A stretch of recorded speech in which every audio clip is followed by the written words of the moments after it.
Euzu billahi mineşşeytanirracim. Bismillahirrahmanirrahim.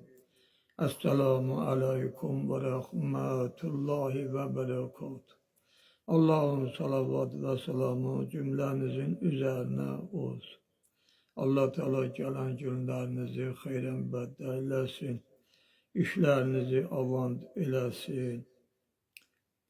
İlerideki söhbətlərimdə sizə demişəm də, inşallah Əli Əkbərin Əhl-i Beytlə vidalaşıb meydana getməsindən söhbət edəcəyəm. Onu da deyim ki, burada əvvəldə Peyğəmbərimiz sallallahu aleyhi və səlləmin bəzi xüsusiyyətlərindən xəbərlər var. Onları inşallah sizə çatdırım, ardıcan Əli Əkbərin meydana getməsindən də söhbət edəcəyəm. Xudavənd aləm Peyğəmbərə bir möcüzəli, ecazkar köynək də vermişdi.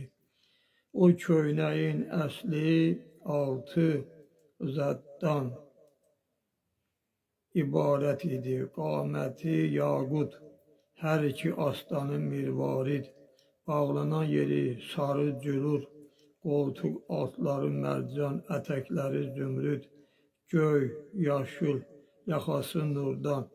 O köynəyin səbəbinə Adəmin tövbəsi qəbul olundu. Onu da deyim ki, mən haradasa bir 7-8 sıra qabaqdan başladım ki, yəni söhbətin ardın, yəni yaxşıca dinləyə biləsiniz, yəni söhbəti ətraflı başa düşə biləsiniz. Həzrəti Süleymanın üzüyünü Allah Teala təzədən ona yetirdi. Yəni o köynəyin səbəbinə Adəmin tövbəsi qəbul olundu. Həzrəti Süleymanın üzüyünü Allah Teala təzədən ona yetirdi. Həzrəti Yusifi Cənab Yaqub əleyhissalama yetirdi. Yunus Peyğəmbər balığın qarnından nicət tapdı və sair ənbiya o köynəyin bərəkətindən, bəlalardan nicat onlara əta olundu. O köynək miras qərarı ilə Həzrəti Əmir-əl-Möminin əleyhissalama yetişdi. Ondan sonra İmam Hüseyin əleyhissalama yetişdi. Və Aşura günü Həzrət bacısı Zeynəbdən ayrılanda o köynəyi Zeynəbdən istədi ki, onu geyinsin. Çox ah və zar və ağlayıb səsi Zeynəbin bu vaxt asmana ucaldı. Bu söhbətin davamını inşallah ətraflı Həzrətin Əhl-i Beytdən, yəni İmam Hüseyin əleyhissalamın Əhl-i Beytdən ayrılma və vidalaşma söhbətində zikir edəcəyik. Kitab-ı Xülasətəl Əxbarda İmam-ı Sadiq əleyhissalamdan rəvayət olub ki, Həzrəti Rəsul-i Xudanın qaranlıq gecədə görəndə görərdilər ki, o böyük şəxsiyyətin mübarək üzünün nuru ay kimi aşikardır. Onu da qeyd edim ki, Əli Əkbər bizim Peyğəmbərimiz sallallahu aleyhi və səlləmə çox bənzədiyi üçün burada Peyğəmbərimizin bəzi xüsusiyyətlərini qeyd ediblər. Rəsul-i Xuda hər məclisdə əyləşəndə nur o Cənabın sağ və solundan aydın şəkildə görünürdü.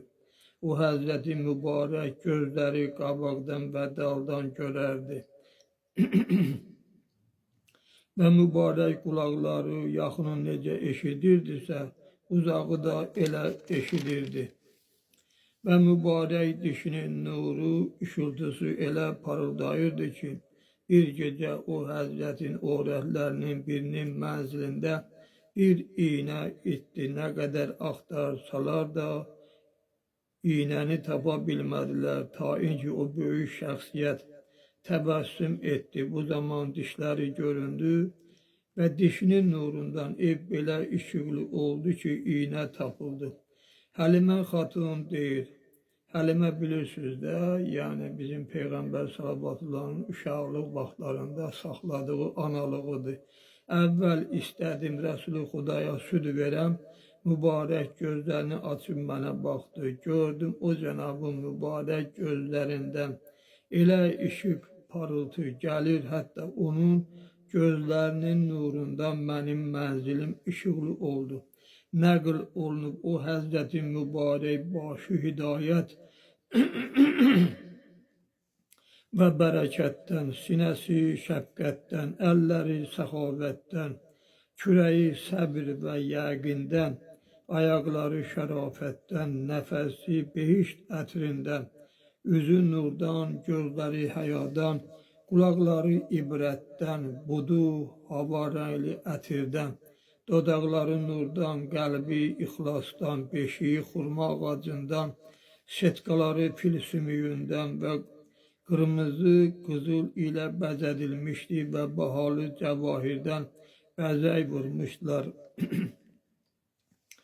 Beşiyin örtüyü ağgüllü ipəkdən və qırmızı qızıl ilə bəzədilmişdi və toxunulmuşdu. Və bir dəstə mirvari, yəni inci və güllü o Cənabın beşiyindən asmışdılar ki, padişahların uşaqları uşaq yaşlarında onunla oynayarlar. Amma o Həzrətin oynamağı bu idi ki, hələ uşaqlığında o cəvahir dənələri ilə Allaha zikirlər edirdi. Hər vaxt o örtüyü beşiyin üstündən götürəndə o Həzrətdən parıltılı nur göyə qalxardı. Xülasə Cənab-ı Əli Əkbər yaranmışda cəddi büzürgüvar, yəni o böyük şəxsiyyətə Cənab-ı Peyğəmbər sallallahu aleyhi və səlləmə həddindən artıq oxşayan idi.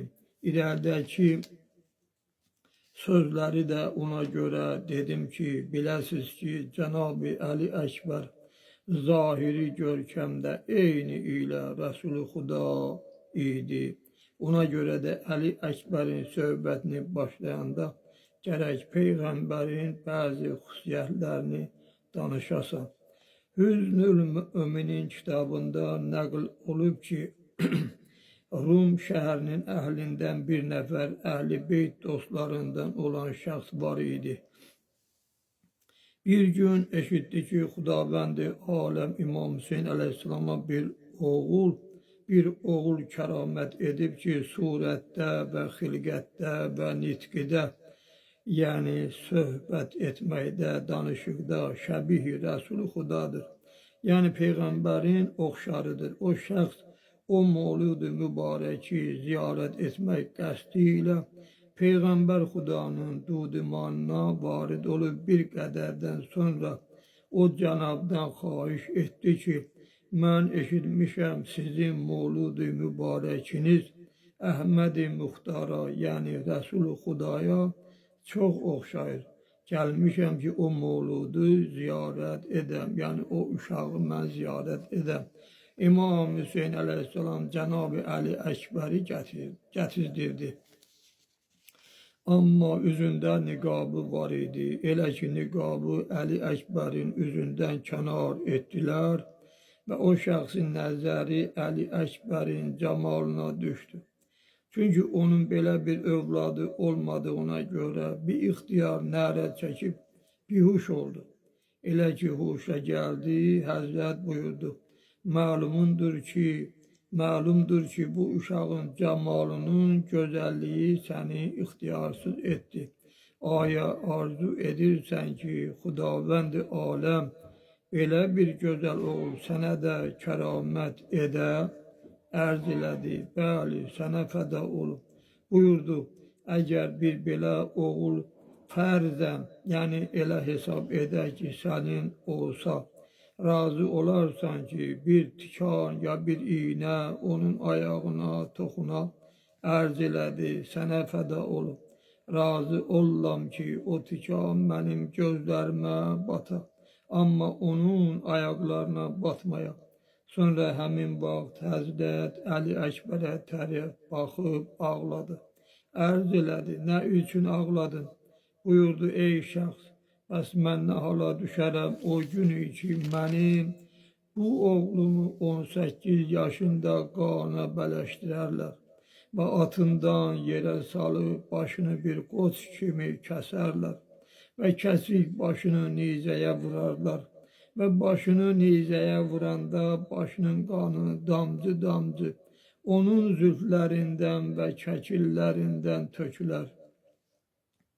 Bir neçə kitab adları, o cümlədən Fil Məfatihül Ənisə Zakirin və Kənzül Qəraib kitablarında zikr olunubdur ki, Əhməd adlı bir Hind əhli deyir. Məkkə səfərindən dənizin kənarı ilə və ya gəmidə dənizin içi ilə gedirdik. Bir gün səyahət qərarı ilə gəminin bir uca yerinə çıxıb dənizin ətrafına tamaşa edirdim. Nagah dəryanın dərinliyindən bir vay Hüseyna naləsi eşitdim və o deyirdi, vay məzluma və sair bu kimi sözlər deyib ağlayırdılar. Bu vaxt qəlbim istiraba düşüb dedim. Sizi Allah'a and verirəm, ey Nuhə edib ağlayanlar, mənə deyin görüm sizlər kimlərsiniz? Onlar mənə cavab verib dedilər, biz dəryada sakin olan cinlərdənik. Sübh və şam o qərib, şəhid və məzluma əzadar olub ağlayırıq. Ravi deyir, cinlərin bu sözləri mənə çox təsir etdi.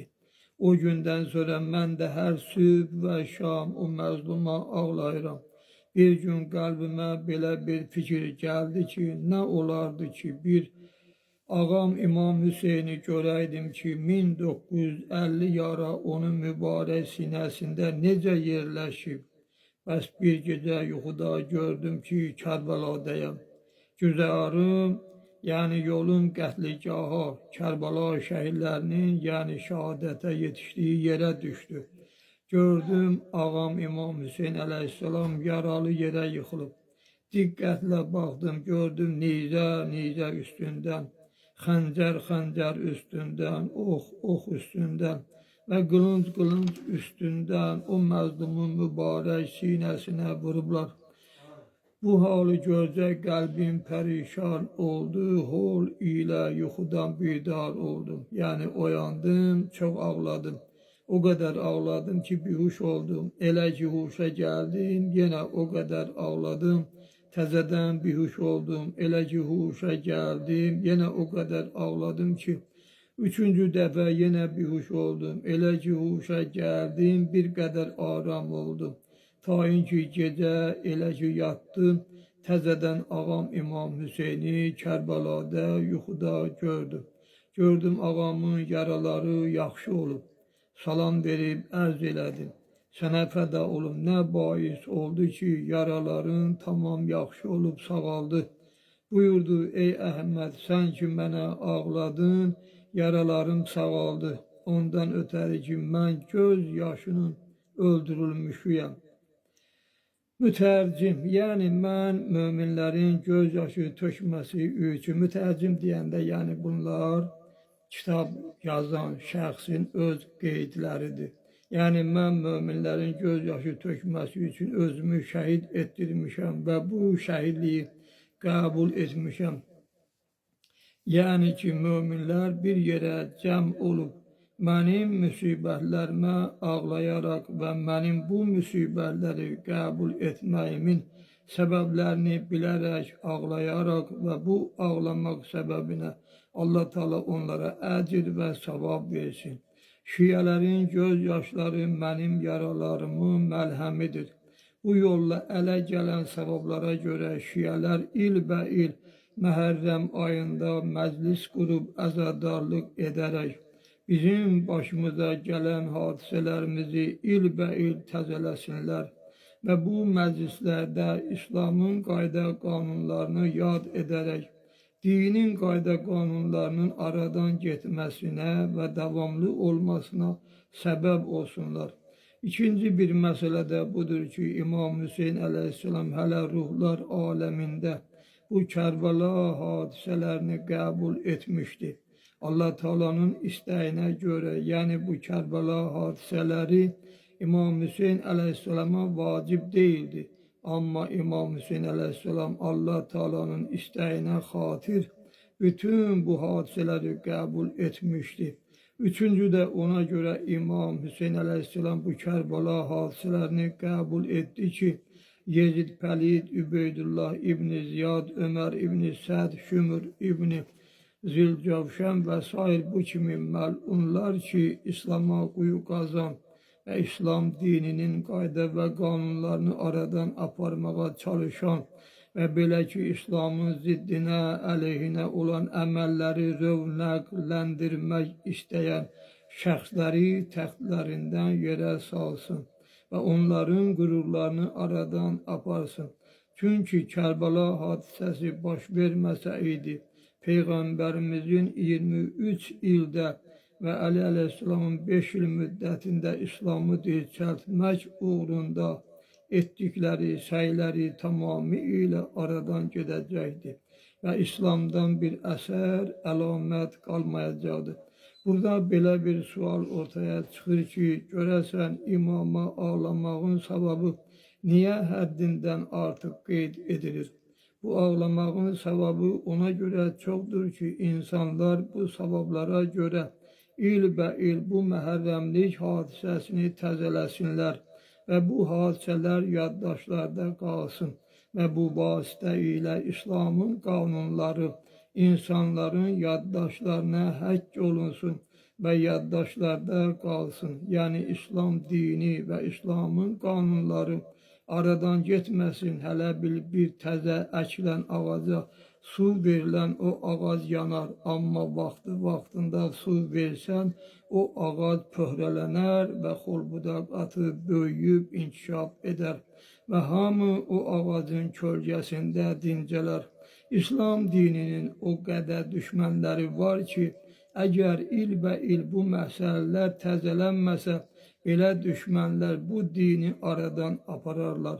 Hər halda bizim böyüklərimiz, alimlərimiz, imamlarımız bizdən daha çox bilirlər. Ona görə də hər il Məhərrəm ayının birinci 10 günlük Məhərrəm kimi qeyd olunmasını məsləhət biliblər.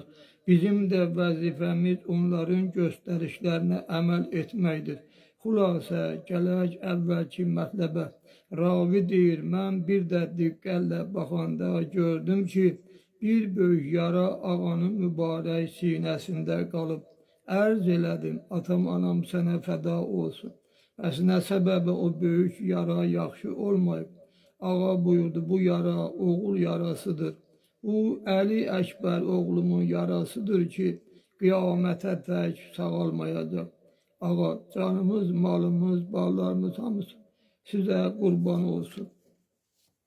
Allahümme əzaəna və bukaəna və duaəna və müsibətəna və ziyarətəna la siyəmə hazəl əzaəl vəl buka və bəhəqqi Qur'an və bəhəqqi Muhammed sallallahu aleyhi və aleyhi və səlləm və hürməti surətil mübarəkətil Fatihəti məqəs salavat. Allahümme salli ala Muhammedin ve ali Muhammed. Euzu billahi mineşşeytanirracim. Bismillahirrahmanirrahim. Elhamdülillahi rabbil alemin. Errahmanirrahim. Maliki yevmiddin. İyyâke na'budu ve iyyâke nesta'in. İhdina sıratal müstakim. صراط الذين أنعمت عليهم غير المغضوب عليهم ولا الضالين. بسم الله الرحمن الرحيم. قل هو الله أحد الله الصمد لم يلد ولم يولد ولم يكن له كفوا أحد. ألا لعنة الله على القوم الظالمين. Ve seyya'alamul-lezine zelemu eyye yengalibuna mungalabun. Allah kabul eylesin sizi Allah'a emanet edip helaliksizden ayrılır.